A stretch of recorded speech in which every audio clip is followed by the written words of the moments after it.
We're back, we're live for the post-show for the Day 1 edition of WWE Monday Night Raw. The show has just gone off the air in the last couple of seconds or so, and really the biggest story, the story that we've got to talk about coming out of this show, was the return of the Great One, The Rock. The People's Champion made his return tonight on Raw. It had been heavily rumored, and it wasn't that much of a kept secret, to be honest with you. Reports had come out prior to Raw that this former WWE champion was expected to be returning, and lots of people thought it was going to be Andrade. Andrade did not appear tonight on Monday Night Raw, and in fact, a lot of people had said, or reports had come out and suggested that if you think it is going to be Andrade, maybe don't get your hopes up, because most likely it's not going to be Andrade, and indeed it wasn't. So for Zelina Vega saying that she had a secret or a special surprise with that kind of stuff, no, Andrade did not appear, but realistically the biggest story was the return of The Rock. Now, it felt like a really paint-by-numbers kind of situation when it came to The Rock. We knew that this former WWE champion was going to be returning to the show, and they teased it. Of course, it was a story that was broken by Sean Ross Sapp of Fightful Select, saying that they were at the 1 yard line of this former WWE champion returning and appearing at the Day 1 edition of Raw.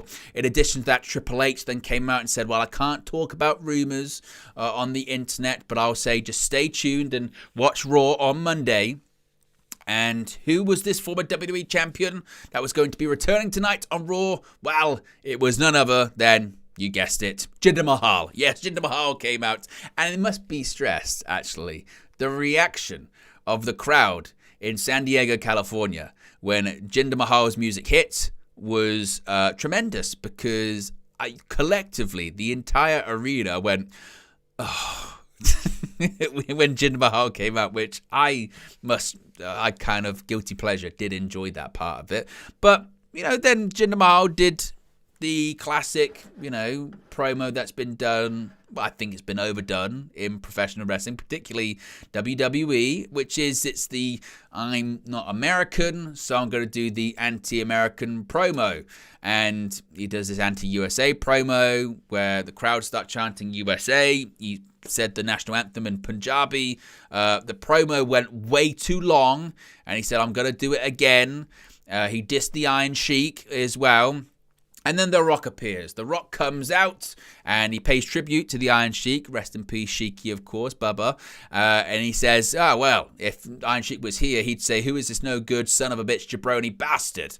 And we got more USA chants. Again, it was very much sort of paint-by-numbers stuff. The Rock comes out, does his sort of comedy shtick. Got a massive pop, it must be said. Huge reaction because it's The Rock. Of course he gets a huge reaction when he comes out. He's the great one, damn it. And he did kind of the similar thing he did when he was on SmackDown last year, when he does the two sides of the arena, do two different chants. So last time when it came to Austin Theory, it was something else. Want to keep the monetization. This time it was Day 1 douchebag. He said, you're not the modern day Maharaja, you're the Day 1 douchebag. So we got half of the arena to say Day 1, the other half said douchebag. And to be honest, I think the crowd would have been happy to do that for the rest of the evening. He also said that Jinder Mahal has no balls. This resulted in the physical altercation that you were expecting. Jinder Mahal got a jump start on The Rock. Rock counters it. Spine buster. Well, a couple of punches. Spine buster. People's elbow. And then Rock grabs the microphone and he's gasping for air, to be fair. He's blown up immediately after doing like 2 minutes of physical stuff. And you think he's just going to say, if you smell what The Rock's cooking, all that kind of stuff. But he said a little bit more than that. And suddenly, this promo, or this segment, that felt a very much The Rock's in town doing college game day segment, suddenly had a little bit more weight to it. Because he said, hey, I'm in San Diego, California, and I'm feeling pretty hungry. Now, should I go out to get something to eat afterwards? Yeah, go out to San Diego, get something to eat. If I was to go out in San Diego to get something to eat, should I sit at a booth?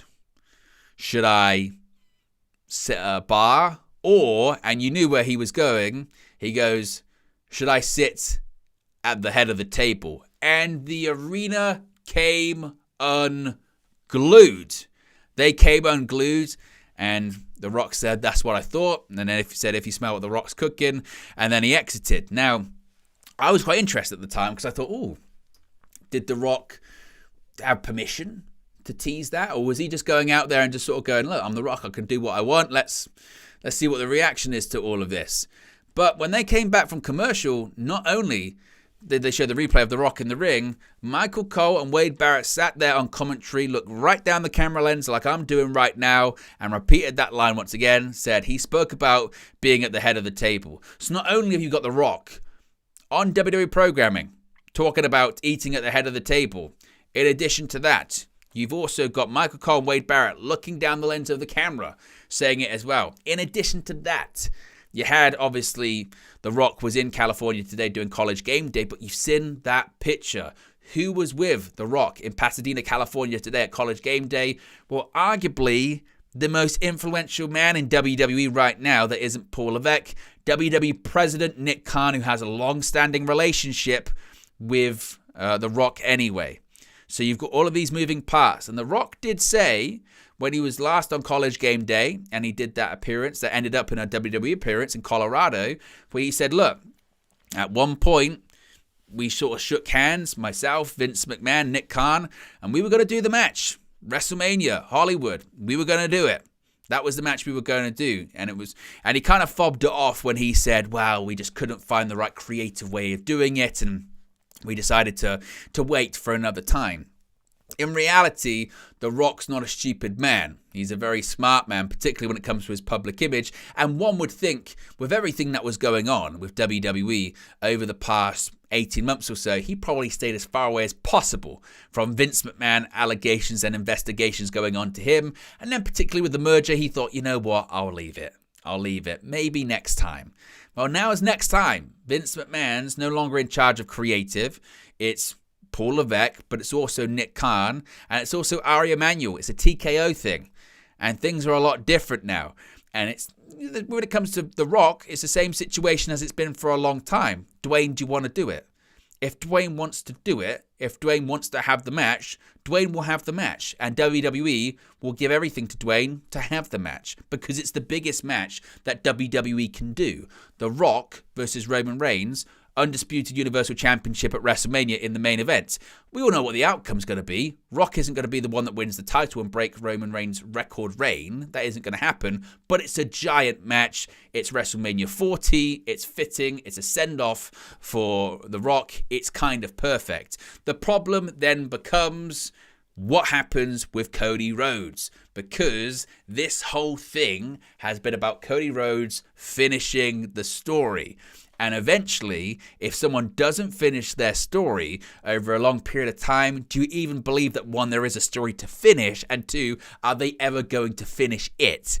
Because I think most people, after the outrage of Cody Rhodes not winning the championship last year against Roman Reigns, said to themselves, well, if they're going with adversity, that Cody Rhodes needs more adversity and he needs this whole year of coming back from that devastating defeat, then I guess it makes next year bigger. It's about longer term vision, longer term creative. That's what we're really looking at here.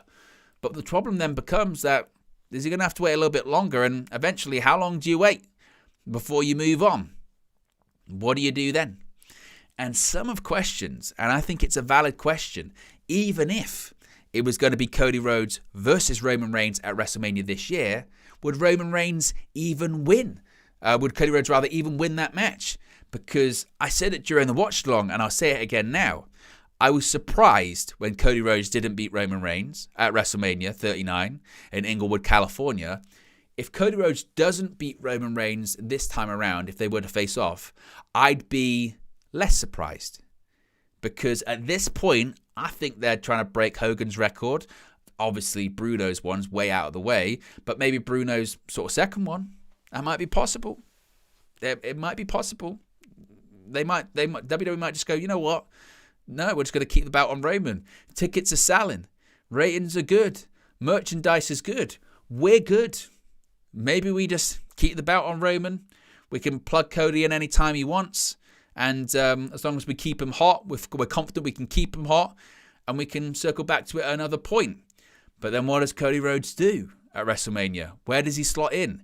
He goes from potentially main eventing the second night of WrestleMania for the second year in a row and winning the World Championship to being like, who does he face off against? What match does he have on that show? It probably isn't going to be a main event because it looks like the other main event is going to be CM Punk versus Seth Rollins unless you put Cody Rhodes into that. But he stated several times that's not the belt that he wants. He wants the belt that his father couldn't win, which is the WWE Championship, not the big gold or the version of the big gold because Dusty held that title. So it's a very interesting one because if you watch Raw tonight, and obviously I did with all of you guys on the watch along, I looked at it as Rock versus Roman's happening. And if anything, it's just a case of where and when. Some have speculated that maybe it doesn't happen at WrestleMania after all. Maybe WWE say, look, we're happy to do the match. We're glad that you want to do the match. That's great. But that's Cody's spot. And we need to build up the next big babyface. He's the face of the company. Cody Rhodes is the babyface of the company. He is. And do they want to cannibalize that by just shoving in The Rock? Do they want to make what that could be perceived as a mistake? So some have speculated that maybe you do Roman versus The Rock at Elimination Chamber. Because Elimination Chamber is in Perth. It's at the Optus Stadium, which is a beautiful stadium. It's going to be a big stadium show. It's a big event. It would sell out. International show. It could be brilliant. The problem is, it's not WrestleMania.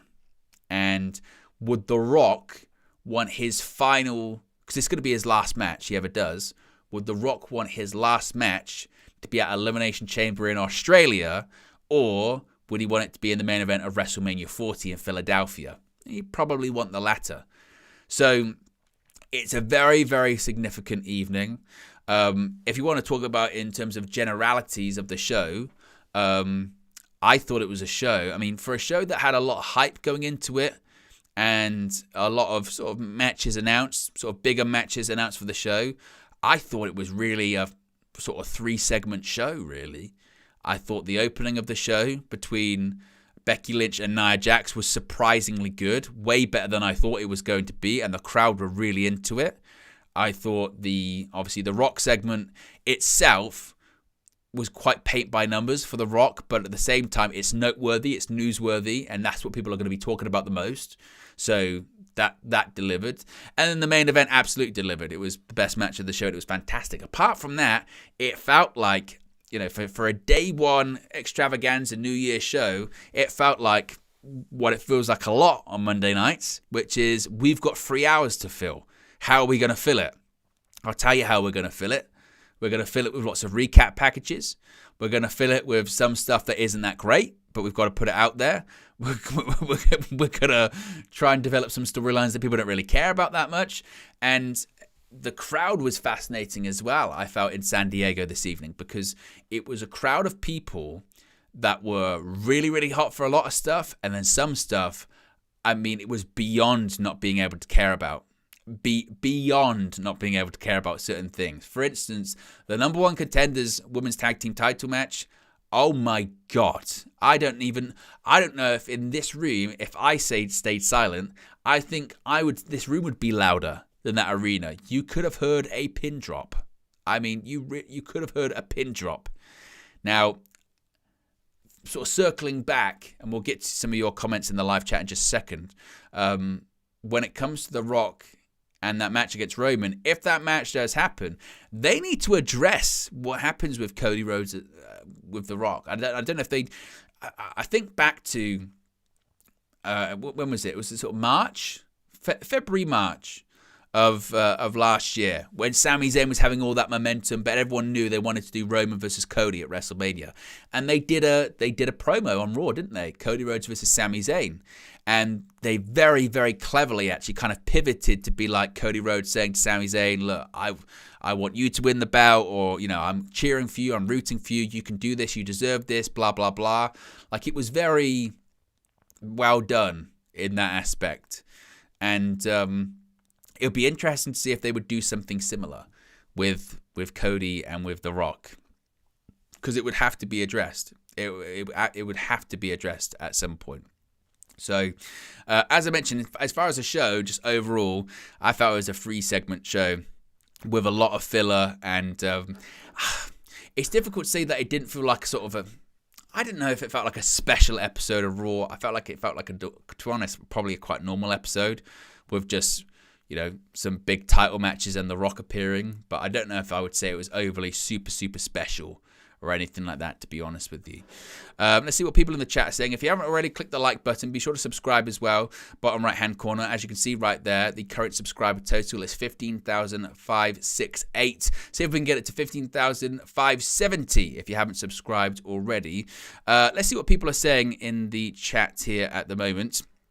David Burke says, I hope he has some more moves because that elbow is not going to cut it in 2024. The elbow will always cut it. I think it's not necessarily a case about the moves. It's a case about the conditioning. The Rock's in great shape. Look at him right there. The problem is that the Rock did a people's elbow, or a couple of right hands, a spine buster at a people's elbow, and he was gassed to high heaven. And I remember the Rock having the match against John Cena at WrestleMania 28 in 2012. That was 14 years ago. And very early into that match, The Rock got absolutely gassed to high heaven, and they had to slow the match down. They had to lock in, bear hugs and sort of, submission holds and grabbing holds and all that kind of stuff because The Rock was sucking wind big time. And reportedly, The Rock had said this time last year to Triple H and those within WWE, I'm not in the shape that I need to be to have a match at WrestleMania, to do a 20, 30-minute match. And looking at him tonight, he's in great shape, but is he in great ring shape? There are two different things, and I don't know if he really looked like that this evening, to be honest with you. Now, I think the advantage that he has with that is that it doesn't, to use the phrase, it doesn't matter, but it doesn't really matter in the sense of a Roman Reigns match is 45 minutes in length, with maybe about 10 minutes of wrestling in it. And by that, I kind of mean that, a lot of it is like posturing. A lot of it is talking to the crowd, grab a hold for 5 minutes, maybe do a bump for a table on the outside of the ring, something like that. And then you just kind of move on. So they'd be able to get through it. No problem. They'd be able to get through it. But tonight was the biggest sort of tease that Rock versus Roman's happening, and that is very, very, very, very significant, I think. And penny for Cody Rhodes' thoughts, and penny for really what WWE are now thinking to do when it comes to all of this as well. I think it's really, really fascinating stuff, certainly. See what people are saying here in the chat at the moment. Roman, Cody at Elimination Chamber, Roman, Rock at WrestleMania. It's their only move. Phil says, if it's not a triple threat, then the only other viable option would be Orton versus Rhodes. That is a possibility. I think Phil does bring up a good point there. That is a possibility. Well, I thought that might be the feud that they do sort of, coming out of WrestleMania. I thought that might be a feud that they do. Possibly. Like Cody Rhodes sort of first sort of long-term feud, maybe going into like SummerSlam or something like that. I thought that's what they might do. But maybe they tried to do it at WrestleMania. Maybe. I could possibly see that. Let's run through the show. As I mentioned, for a day one show, it's newsworthy and noteworthy because The Rock and the main event and all that kind of stuff. Absolutely. The show kicked off with Becky Lynch versus Nia Jax. First time they faced off. Obviously a match that's 5 years in the making. And really surprising on multiple fronts, really. First of all, surprising, Nia Jax gets the win clean in this one. And in addition to that, it was good. It was a fine match. It was a fun match. People were into it. The crowd were really into it. They timed it perfectly. They told the story, which is Nia Jax broke Becky Lynch's face once. She tries to do it again. Becky Lynch goes for a guillotine leg drop. Nia Jax just absolutely clocks her in the face. They timed it. They shot it perfectly. They absolutely nailed it. And Nia Jax gets the Annihilator for the win, clean in the middle of the ring. After the match, Becky Lynch has some blood coming out the mouth as well. I thought it was a really good bit of business. I really did. And I'm surprised by a lot of it, to be honest. The crowd really, really were loud for it. And it goes to show, this is what I mean, it was an interesting crowd there in San Diego tonight, because some of the stuff they really liked and some of the stuff they were just tired for, and they just didn't really care all that much. And that was a sold-out arena. So Becky Lynch and Nia Jax had a sold-out arena rocking. And again, a credit to them. I was surprised. I thought Becky Lynch would win, because I thought the story here is that the first time they faced off, Becky Lynch goes, right, go away. I vanquished you, but clearly they think there's more story to tell here. So I don't think this feud is maybe going anywhere. They're going to continue it. They'll have a rematch at some point, or maybe in the Women's Rumble, Becky eliminates Nia and that's kind of done. Or she eliminates Nia and then they have a match after the Rumble and all that kind of stuff. Maybe they do that. Maybe that's the direction that they go in. But we're surprised by the clean win, and like I said, it was a good match. And this is when the show got weird, because from this until really the Rock promo, I say nothing I've said, but it was just filler. They just decided to fill like 90 minutes of television. So you had Cody Rhodes come to the ring and talk about his feud with Shinsuke Nakamura. He said, fight me. Nakamura appeared on the screen, said, no, I'll fight you next week. And they ended with Shinsuke music, and that was it. They had, the graphic novel stuff during the promo. That was good. But it's set up next week, but this Cody Rhodes Nakamura feud, there's nothing going on. And really, there's not much more to say. It's a TV feud for Rhodes to get to the Rumble. And I don't think he's going to win the Rumble, but it's something for Cody to do before we thought facing Roman at WrestleMania. But that might not be the case now. So what does Cody do? It just felt very not important, to be honest with you. So that match is going to be taking place next week. We then had a tag team match with Jey Uso and Kofi Kingston facing off against Giovanni Vinci and Ludwig Kaiser from Imperium. And it was a bit of a scary moment involved in this one. So the match ended via referee stoppage. And the stoppage came from Giovanni Vinci got rocked with a drop kick by Kofi Kingston. It looked like it caught him straight in the jaw and he hit his head on the canvas. And you could tell something was immediately wrong because the referee was talking to Vinci, and when things are legitimately wrong, you can tell when it's a work versus a shoot. If it's a shoot, they don't really shoot the guy on the canvas. They start going to other camera angles, and that's what they did. They started going to Jey Uso was on the apron. He was waiting for the hot tag from Kofi. They started going to look with Kaiser, and the referee just waved it off. He said, nope, done. Referee stoppage. Now, the reason why this was strange wasn't necessarily because of the referee stoppage. We've seen it. It happens, and hopefully Vinci's okay. I think he's tweeted that he's fine. But it was odd because Jey Uso and Kofi Kingston, particularly Jey Uso, looked particularly pissed. He looked particularly angry with the situation. Almost to the extent of, like, not that he didn't have any concern, but he was more like, maybe we could have carried on, we should have carried on, sort of. It was a strange one. Like, they looked very angry and they weren't happy that they'd won by referee stoppage, and they looked particularly frustrated by that. As I mentioned, Vinci walked out on his own power, so seemingly he's okay, thankfully.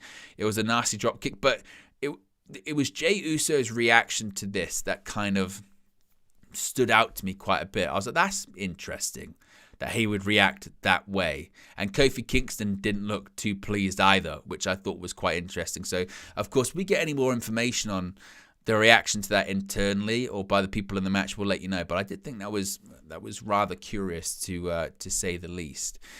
Now, we had a couple of segments here that frankly went way too long. This is the thing with wrestling too, is you have to realize that not everything is for you, right? So I understand that this R-Truth stuff probably isn't for me. I'm a big fan, or was a big fan, of the Awesome Truth tag team with the Miz and R-Truth back in sort of 2011. I thought that was great. We had Miz TV, and it was Miz is going to have an episode of Miz TV with everyone for the Judgment Day.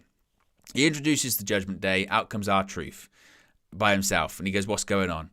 Eventually, the Judgment Day, JD McDonough and Dominic Mysterio interrupt, and R-Truth says, but you're not in the Judgment Day, and then a tag team match is set up, but Truth thinks he's tagging with the Judgment Day, but it was long. It was really long and really overdone, and I have no doubt that Dominic Mysterio is getting heat, because he is, and he's getting a lot of heat and they're booing, but there are a couple of points where you just sort of go, like, you don't have to pipe in that kind of stuff, or you don't have to turn the mic down every time. Like, it's fine. It works. So, and it was just, some of the comedy was like, just, too much. I mean, they played R-Truth. I mean, the character R-Truth is that he's an idiot, he's a fool, he doesn't really know what's going on. But you watch this one thinking, how does this guy get through everyday life? Because there's no way. There's no way. So we then had a tag team match after that segment. Went really long. Ultimately, the Awesome Truth get the win. A skull-crushing finale on JD McDonough. R-Truth had accidentally hit JD just before then as well.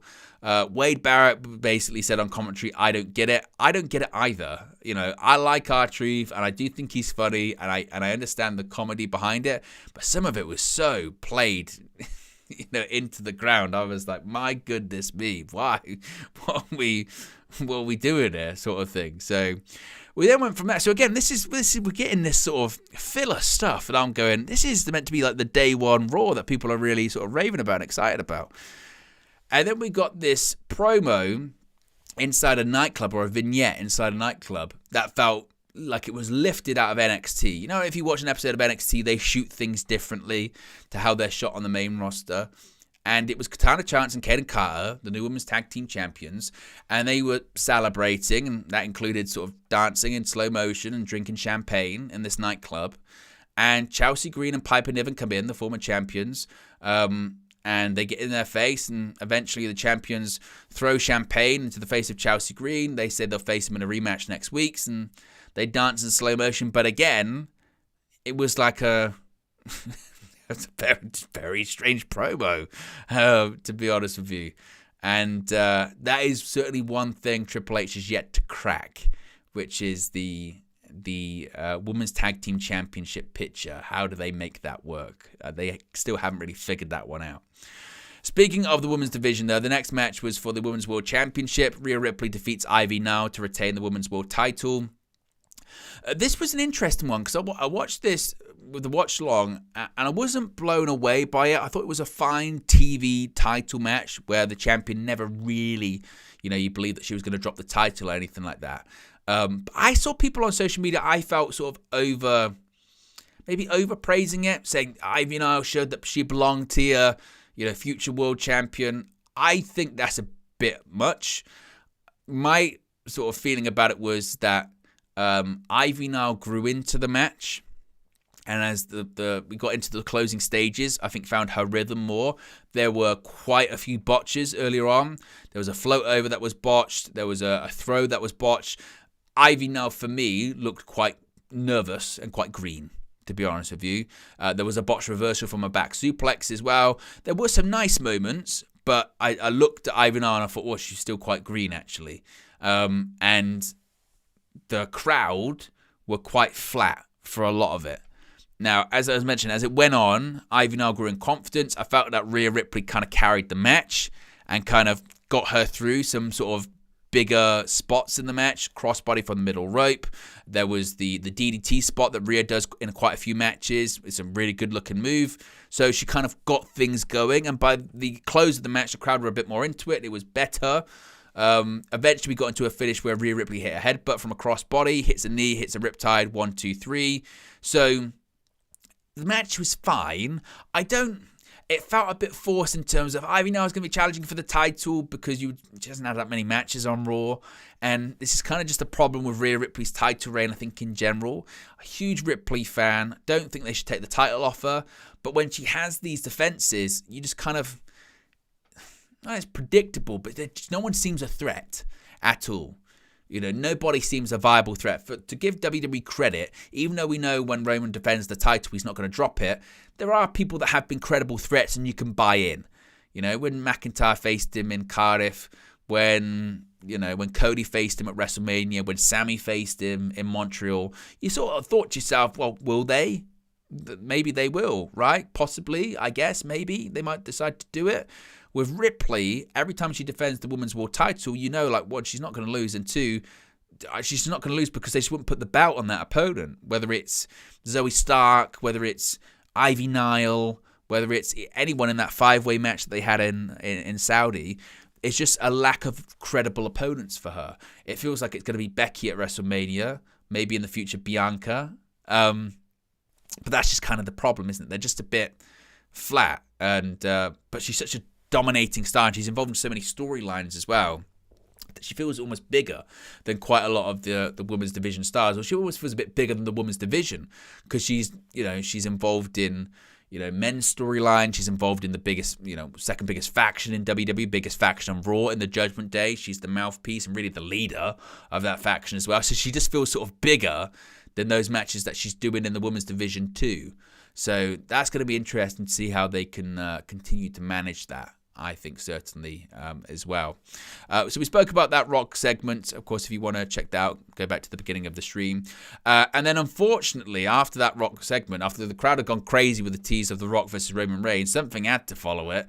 And it was the number one contenders women's tag team match between Zoey Stark and Shayna Baszler. They're the number one contenders after defeating Tegan Nox and Natalya. And I mean, I can't overstress or understress, however you want to look at it, enough. The crowd could have given two shits about this match. They did not care in the slightest. I mean, Shayna Baszler came out. There was no reaction. there was no reaction to it. There's just the crowd. Just again, Women's Tag Team Championship, like I mentioned earlier on, they just don't care. They haven't figured out how to make anyone care. There's not really tag teams, and it was just. Sometimes you need to almost have a sacrificial lamb. Anyone that went in after that Rock segment would have struggled, I guess. But this died a painful death. It really did. And the match itself wasn't that great. Z360 by Zoey Stark. She pins Tegan Nox. But the crowd would just like... I mean, if you asked them next week, who's the number one contenders for the women's tag team titles? They go, I don't know. What are you asking me for? That match took place on the show, did it? I have no idea. So, yeah, that's still a struggle. But then we got into our main event, which absolutely delivered. Absolutely delivered. World Heavyweight Championship. Seth Rollins still the WWE World Heavyweight Champion. The probably biggest complaint about this one, like it is a lot of the time with TV main events for titles, what was the biggest problem? Commercial breaks. And because clearly they were making up for time because the Rock segment went over, I mean, I wouldn't be shocked if that comes out. They had to keep going to commercial breaks. Some of them were picture-in-picture. For me over here, they weren't picture-in-picture. But even so, it's not the same, is it? But they had some great spots. I mean, I could go list through all of them, but it wouldn't do them justice. Some absolutely fantastic spots, some really innovative counters. They've got great chemistry. It's not the first time they've worked together, of course. They had the match in Saudi, and they've had other matches too. And, they've just got fantastic chemistry. Two of the best workers in WWE, in Rollins and McIntyre. And we got into the finish, which was... out comes Damian Priest. Looks like he's going to cash in. And some people legitimately thought he was going to successfully cash in tonight because they were saying, there's rumors of confetti and all that kind of stuff. Damian Priest comes out. Dominic Mysterio distracts the referee. Priest hits Rollins with a briefcase. So I did think to myself, hey, they might actually do this here. But then McIntyre, being sure to not get his title opportunity ruined, hits the Claymore to Priest. He throws Mysterio. And then gets in the ring because he goes, look, Seth Rollins just been hit with a briefcase. This is my chance. Hits the Claymore to Rollins. And they did basically the same spot that Seth Rollins did with Pac, then known as Adrian Neville, or just Neville at the time on Raw. I think it was 2015 in the UK where Neville hit the red arrow and he goes for the cover. And basically the way he hooks the leg, Rollins' foot gets hooked on the rope, and it's a rope break, but it's almost an unintentional rope break. Like Rollins doesn't mean it; it's out of more luck. They did the same spot here. McIntyre hits the Claymore. One, he's knocked him out anyway, but two, he got hit with the briefcase, so he's completely out. Hooks the leg, but his foot is hooked on the rope. I don't know if it was as good as the one when they did it in the UK, more just because that was shot better, and this one felt a bit clunkier from the referee, but it's a great spot. And the crowd was going nuts because the match was just phenomenal, absolutely phenomenal. Then after that, Rollins manages to sort of turn it around, gets a pedigree on the announce table, gets back in the ring, stomp, and Rollins retains. So Rollins is holding the title till Mania. He's facing Punk. That's clear to see. What it does for McIntyre, I don't know. That's the interesting thing. McIntyre still hasn't signed a contract. He could go. I don't know if he means he goes to AEW, but he just might go. They've said he might take some time off. He's having quite a few family issues at the moment with sickness in his family. And he still maintained his schedule with WWE, which is impressive. I don't know what happens with McIntyre now. He was in the feud with Jey Uso, but that hasn't really gone anywhere. Maybe it will now go somewhere. But McIntyre doesn't have a shot at the world title. Does he feud with the Judgment Day? He just turned heel. So why would he turn babyface again?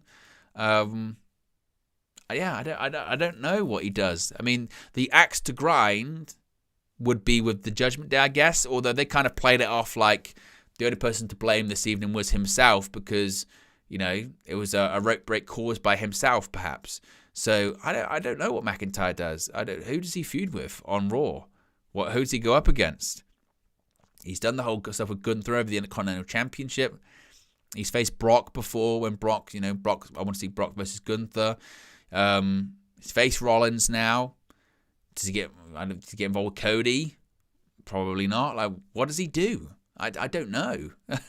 I genuinely don't know what he does. He's contracted to WWE until after WrestleMania. His contract previously had come up before Mania, but they added time on because he had time off for injury.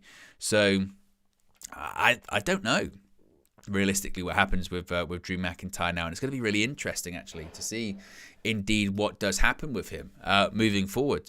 But no world title change, and as I mentioned, a strange Raw. One of those shows where if you take a step back and say, well, how was the show overall?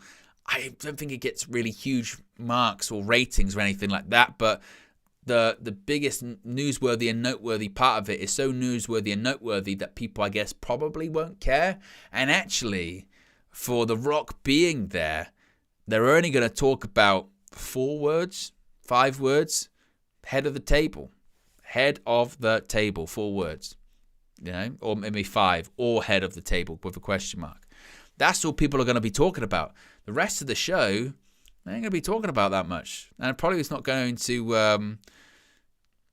to be remembered as this crazy, amazing show. It's just going to be a case of, oh, you remember when Rock came back?